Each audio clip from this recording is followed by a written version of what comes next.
英語聞き流しリスニング、英語テキストと MP3 ダウンロード、その他の物語はホームページからお聞きいただけます。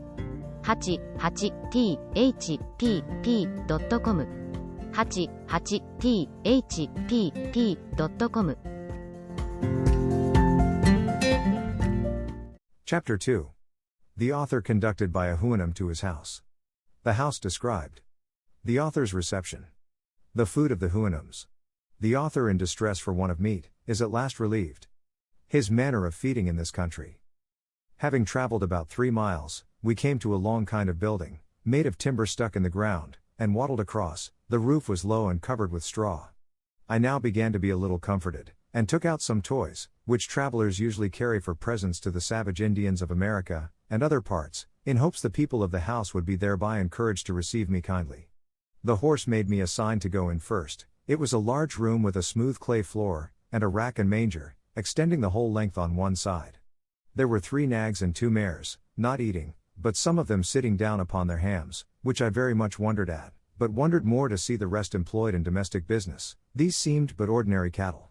However, this confirmed my first opinion, that a people who could so far civilize brute animals, must needs excel in wisdom all the nations of the world. The grey came in just after, and thereby prevented any ill treatment which the others might have given me. He neighed to them several times in a style of authority, and received answers. Beyond this room there were 3 others, reaching the length of the house, to which you passed through 3 doors, opposite to each other, in the manner of a vista. We went through the second room towards the third. Here the grey walked in first, beckoning me to attend. I waited in the second room, and got ready my presents for the master and mistress of the house. They were 2 knives, 3 bracelets of false pearls, a small looking-glass, and a bead necklace. The horse neighed 3 or 4 times, and I waited to hear some answers in a human voice, but I heard no other returns than in the same dialect, only 1 or 2 a little shriller than his. I began to think that this house must belong to some person of great note among them, because there appeared so much ceremony before I could gain admittance. But, that a man of quality should be served all by horses, was beyond my comprehension. I feared my brain was disturbed by my sufferings and misfortunes. I roused myself, and looked about me in the room where I was left alone. This was furnished like the first, only after a more elegant manner. I rubbed my eyes often, but the same object still occurred. I pinched my arms and sides to awake myself, hoping I might be in a dream. I then absolutely concluded, that all these appearances could be nothing else but necromancy and magic. But I had no time to pursue these reflections, for the grey horse came to the door, and made me a sign to follow him into the third room, where I saw a very comely mare, together with a colt and foal, sitting on their haunches upon mats of straw, not unartfully made, and perfectly neat and clean.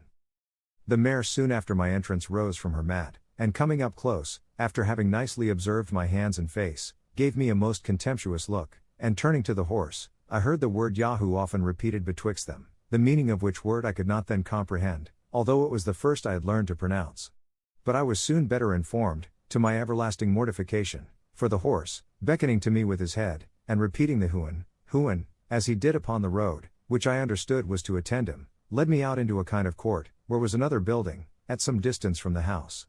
Here we entered, and I saw 3 of those detestable creatures, which I first met after my landing, feeding upon roots, and the flesh of some animals, which I afterwards found to be that of asses and dogs, and now and then a cow, dead by accident or disease. They were all tied by the neck with strong withes, fastened to a beam. They held their food between the claws of their forefeet, and tore it with their teeth. The master horse ordered a sorrel nag, one of his servants, to untie the largest of these animals, and take him into the yard. The beast and I were brought close together, and by our countenances diligently compared both by master and servant, who thereupon repeated several times the word Yahoo.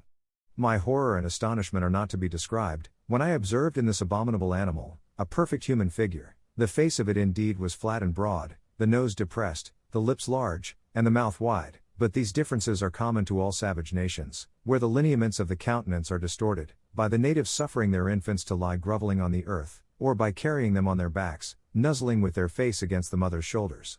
The forefeet of the Yahoo differed from my hands in nothing else but the length of the nails, the coarseness and brownness of the palms, and the hairiness on the backs. There was the same resemblance between our feet, with the same differences, which I knew very well, though the horses did not, because of my shoes and stockings, the same in every part of our bodies except as to hairiness and color, which I have already described. The great difficulty that seemed to stick with the two horses was to see the rest of my body so very different from that of a Yahoo, for which I was obliged to my clothes, whereof they had no conception. The sorrel nag offered me a root, which he held, after their manner, as we shall describe in its proper place, between his hoof and pastern. I took it in my hand, and, having smelt it, returned it to him again as civilly as I could. He brought out of the Yahoo's kennel a piece of ass's flesh, but it smelt so offensively that I turned from it with loathing. He then threw it to the Yahoo, by whom it was greedily devoured. He afterwards showed me a wisp of hay, and a fetlock full of oats, but I shook my head, to signify that neither of these were food for me. And indeed I now apprehended that I must absolutely starve, if I did not get to some of my own species, for as to those filthy Yahoos, although there were few greater lovers of mankind at that time than myself, yet I confess I never saw any sensitive being so detestable on all accounts, and the more I came near them the more hateful they grew, while I stayed in that country. This the master horse observed by my behavior, and therefore sent the Yahoo back to his kennel. He then put his forehoof to his mouth, at which I was much surprised, although he did it with ease, and with a motion that appeared perfectly natural, and made other signs, to know what I would eat, but I could not return him such an answer as he was able to apprehend, and if he had understood me, I did not see how it was possible to contrive any way for finding myself nourishment. While we were thus engaged, I observed a cow passing by, whereupon I pointed to her, and expressed a desire to go and milk her. This had its effect, for he led me back into the house, and ordered a mare servant to open a room, where a good store of milk lay in earthen and wooden vessels, after a very orderly and cleanly manner. She gave me a large bowlful, of which I drank very heartily, and found myself well refreshed. About noon, I saw coming towards the house a kind of vehicle drawn like a sledge by 4 Yahoos. There was in it an old steed, who seemed to be of quality. He alighted with his hind feet forward, having by accident got a hurt in his left forefoot. He came to dine with our horse, who received him with great civility. They dined in the best room, and had oats boiled in milk for the second course, which the old horse ate warm, but the rest cold. Their mangers were placed circular in the middle of the room, and divided into several partitions, round which they sat on their haunches, upon bosses of straw. In the middle was a large rack, with angles answering to every partition of the manger, so that each horse and mare ate their own hay, and their own mash of oats and milk, with much decency and regularity. The behavior of the young colt and foal appeared very modest, and that of the master and mistress extremely cheerful and complacent to their guest.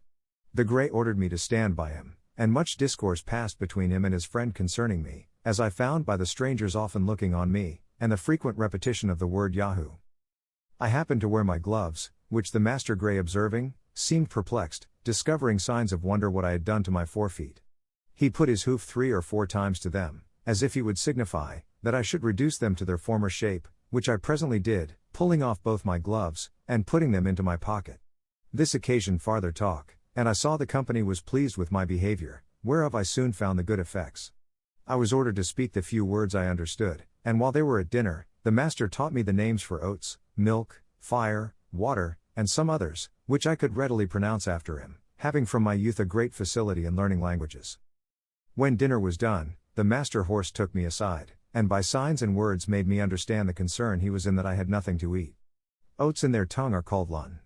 This word I pronounced 2 or 3 times, for although I had refused them at first, yet, upon second thoughts, I considered that I could contrive to make of them a kind of bread, which might be sufficient, with milk, to keep me alive, till I could make my escape to some other country, and to creatures of my own species. The horse immediately ordered a white mare servant of his family to bring me a good quantity of oats in a sort of wooden tray. These I heated before the fire, as well as I could, and rubbed them till the husks came off, which I made a shift to winnow from the grain. I ground and beat them between 2 stones, then took water, and made them into a paste or cake, which I toasted at the fire and eat warm with milk. It was at first a very insipid diet, though common enough in many parts of Europe, but grew tolerable by time, and having been often reduced to hard fare in my life, this was not the first experiment I had made how easily nature is satisfied. And I cannot but observe, that I never had 1 hour's sickness while I stayed in this island. It is true, I sometimes made a shift to catch a rabbit, or bird, by springs made of Yahoo's hairs, and I often gathered wholesome herbs, which I boiled, and ate as salads with my bread, and now and then, for a rarity, I made a little butter, and drank the whey. I was at first at a great loss for salt, but custom soon reconciled me to the want of it, and I am confident that the frequent use of salt among us is an effective luxury, and was first introduced only as a provocative to drink, except where it is necessary for preserving flesh in long voyages, or in places remote from great markets, for we observe no animal to be fond of it but man, and as to myself, when I left this country, it was a great while before I could endure the taste of it in anything that I ate. This is enough to say upon the subject of my diet, wherewith other travelers fill their books, as if the readers were personally concerned whether we fare well or ill. However, it was necessary to mention this matter, lest the world should think it impossible that I could find sustenance for 3 years in such a country, and among such inhabitants. When it grew towards evening, the master horse ordered a place for me to lodge in. It was but 6 yards from the house and separated from the stable of the Yahoos. Here I got some straw, and covering myself with my own clothes, slept very sound. But I was in a short time better accommodated, as the reader shall know hereafter, when I come to treat more particularly about my way of living. 英語聞き流しリスニング、英語テキストと MP3 ダウンロード、その他の物語は、ホームページからお聞きいただけます。88thpp.com 88thpp.com